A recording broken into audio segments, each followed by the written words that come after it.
Joseph. Hi, Daniel. Hi. We're now in the Instituto UNE. Thank you very much to Joaquin and John for being so good guests. And well, we will finish tomorrow the ICC course that you are giving in Instituto UNE for team coaching. And we would like to ask you some questions. Okay. First of all, looking at you giving classes, it's interesting how you manage states. Do you have anything to say for those who wants to manage their state? Do you mean your own state as a coach and trainer? Okay, well, preparation. I do have a plan, and I use a plan as an orienting structure, and I know that I can always fall back on something. Because a plan, I think a plan would be constraining if you know, now I've got to do this, now I've got to do this, now I've got to do this, because the group is very creative, so different things happen, so there may be very interesting questions to follow up.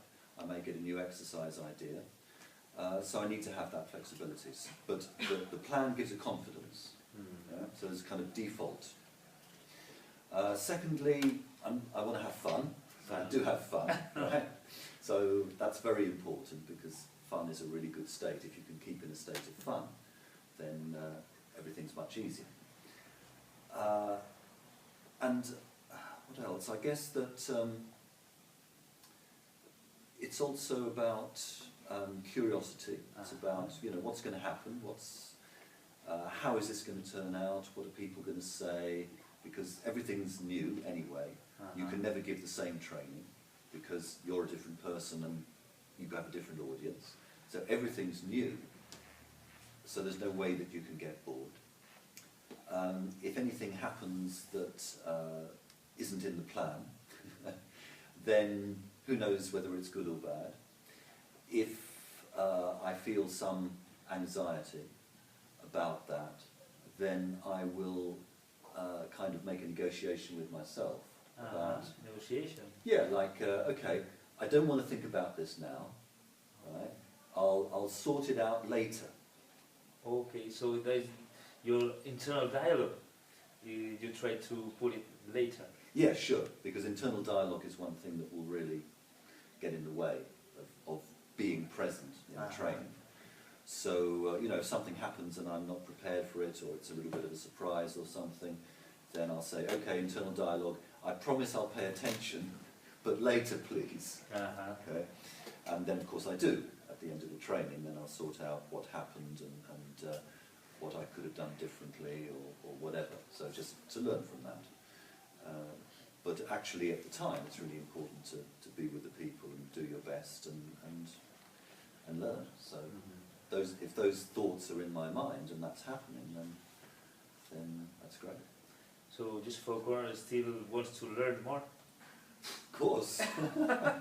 They say the more you learn, the more you know. The more you learn, the more you know what you don't know. The more you see there is to learn, right? The more you learn, the less you know, the less you understand you know. So it just opens up vast fields as I think about all the interesting things that I'm learning about now. That I didn't know about 5, 10 years ago. I wish I had. What are you interested in now? I'm very interested in, in writing science fiction novels, for example. Wow. I'm very interested in the research work of Paul Ekman and the way that the face shows emotion, which is the same in every culture for 7 different emotions, and the applications to coaching of this. I've always been interested in the internet and technology and how this keeps changing the bars of what it means to market and enroll and make yourself visible to people. So, well, the world keeps changing. I think you've got to change with it. You've got to keep somehow track of it. Okay. We were speaking about state management and about internal dialogue. And I would like to know your opinion about the role of intuition in a coach. How do coach use their intuition? In which way? How does the magic take place in the coaching session? I think of intuition as a tool in a way of a coach. Right? It's something that a coach uses. I don't think it's kind of magic that happens or not. I think intuition is like a shy friend that you have to invite into your house. You know? Otherwise they'll stay outside. And the way that you invite this shy friend into your house is first of all to keep the internal dialogue at a minimum. Secondly, to stay open with regard to your field of vision, so that you're taking in a lot of information. And thirdly, to stay relaxed. Obviously, you know, don't collapse, don't lie on the floor, but enough muscle tension to keep you where you should be, but no excess muscle tension that gets in the way. And the purpose of that is to get as much as possible information from other people in the environment, because that's what the intuition works on. Intuition gives you answers without you knowing the question. Intuition gives you, it's like mathematics, it tells you what the answer is and you have no idea what the sums were or the numbers that went into it, but suddenly you get something. And the only way that this can happen is by being very open to a lot of information, letting your unconscious process that information. And then, if the time is good and you've got a good context for that, then the intuition will come. But you can't force it. It's like, you know, you can never say, I'm going to be intuitive. I'm going to be intuitive right now. And spontaneous. Yes, and spontaneous as well. Come on, be spontaneous. Because the moment you try to do those things, that trying immediately makes sure that they're not going to happen. So the paradox is, you can't make these things happen. You can't make yourself intuitive. What you can do is to invite, as it were, and to be as open as possible so that it can arise. And I think if you do that, it will arise. So, and then when you have an intuition, you have a choice. Maybe you check it out with a client. Maybe you kind of keep it to yourself as an idea, you're not sure. Maybe you don't say anything. But it's always a choice. It's when you have an intuition, it's not like you have to say it. But you might. Or maybe you test it out. But you would always put it in a way of a very kind of natural way of like, I've just got this idea, you know, and let me test it out with you. Seems to me that what you're telling me is something about, you know, so you put the intuition in this way. What do you think? And then the client goes, well, no, it could be. Or maybe the client goes, no. But at least it's there. At least it's surfaced. Okay, and the intuition goes to also questions, because sometimes that particular question that was crucial in the session, it comes to nowhere from.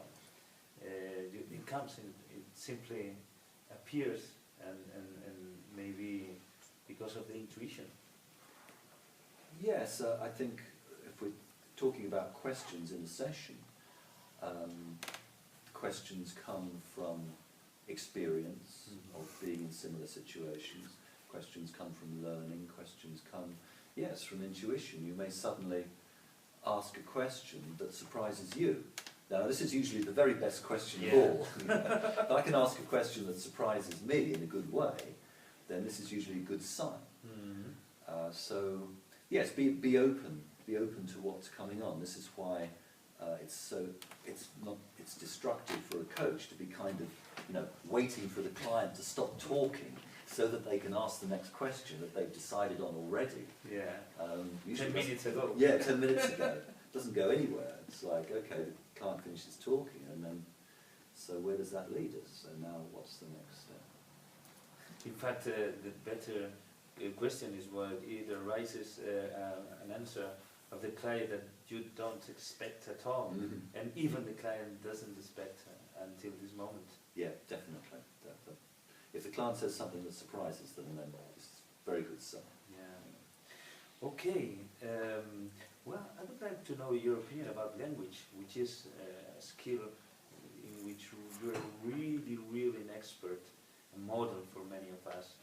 And I would like to know about your opinion of the importance of the language for a coach that usually speaks very, very few words, but the importance of the language may be also crucial.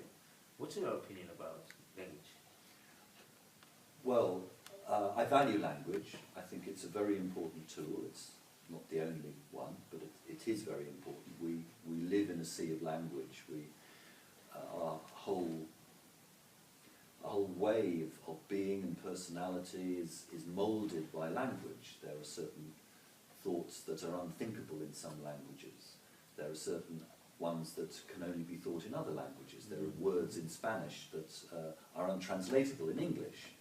And when they refer to a feeling like saudade, then there's no equivalent feeling in English. Nostalgia doesn't come close. So language does very much shape our reality. And I think that my father was an actor, a Shakespearean actor. So he valued language very much. He valued the beauty of language. And every word was important. So I think from childhood, I had got this idea that language is important, and language is beautiful, and language is very, very powerful, because, you know, Shakespearean plays or whatever it is, people say things, and, you know, what happens? Incredible things. Somebody talks and whole armies march, you know. Somebody talks and two people fall in love with the most incredible emotion. Language is so powerful. So if it's so powerful, it needs to be, I think, treated with respect and done in the best possible way. And I have two kind of attitudes to language. One is it's nice to play with it. It's kind of like a toy to play with. It makes it very flexible. And the other is that sometimes we use too much language. We waste words. We do a little exercise in some of our coaching trainings that deliberately stop people from using more than 2 or 3 words in a question. So they really, really, really have to think very hard about exactly which words they're going to use in this question. And it makes them think about, you know, if I really thought about every question in the way that I'm thinking about this one, maybe my questions would be better. And you do that by artificially limiting the number of words that people can ask. And this is one way to master it, because if you artificially limit something that normally people have a lot of, then they're forced to do something with much less than they're used to, and they're forced to be more flexible and think more. So that's a good strategy. Okay.